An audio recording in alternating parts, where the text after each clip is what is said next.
इस टेक्नोलॉजी की दुनिया में आखिर रात में 3 बजे एक टांगा चलाता हुआ आदमी संबलगढ़ की तरफ क्यों बढ़ रहा था।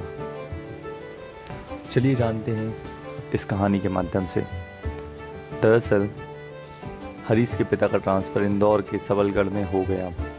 यहाँ उसकी दोस्ती नंदू से हुई। दोनों एडवेंचर्स के शौकीन थे।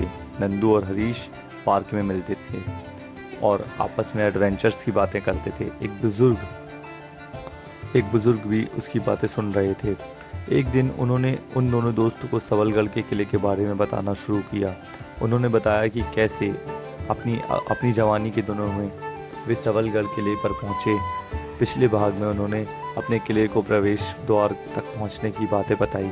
बुजुर्ग ने गला साफ कर पानी पिया और आगे बात बताने लगा। रम्मू की आवाज़ सुनकर मैं रुक गया। रम्मू भागकर मेरे पास आया और बलपूर्वक मुझे वहाँ से दूसरी ओर खींचकर ले गया। उसने बताया कि इस किले के पास लाश मिलने के बाद लोगों का आना जाना काफ़ी कम हो गया। कभी कभार आने वाले लोगों को बाएं हिस्से से आगे बढ़कर अजीब सा महसूस होने लगता है। कभी सड़े मांस की बदबू आती है, कभी लगता है कोई परछाई सी पीछे पीछे चल रही है और किसी ने तो किसी के रोने की आवाज़ भी सुनी है। तब से लोगों ने उस ओर जाना ही बंद कर दिया है।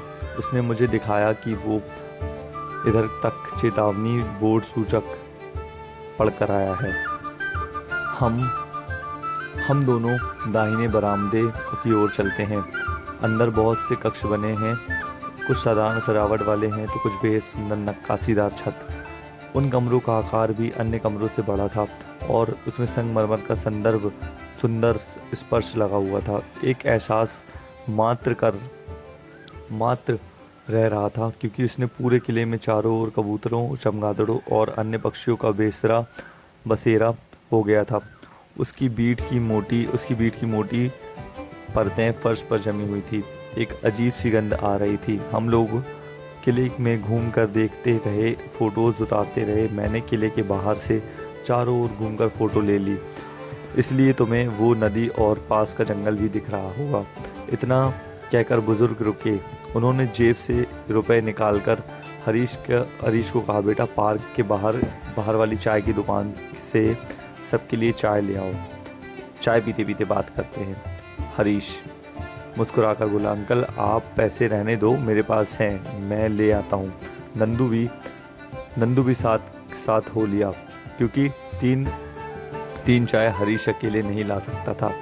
चाय आ गई तो चाय की चुस्कियों के बीच अंकल ने आगे का किस्सा बयां किया। वे बोले, हम दोनों मतलब मैं और रम्मू घूमते हुए थक से गए, सो गए। वहीं बैठकर नाश्ता कर ले, फिर उसे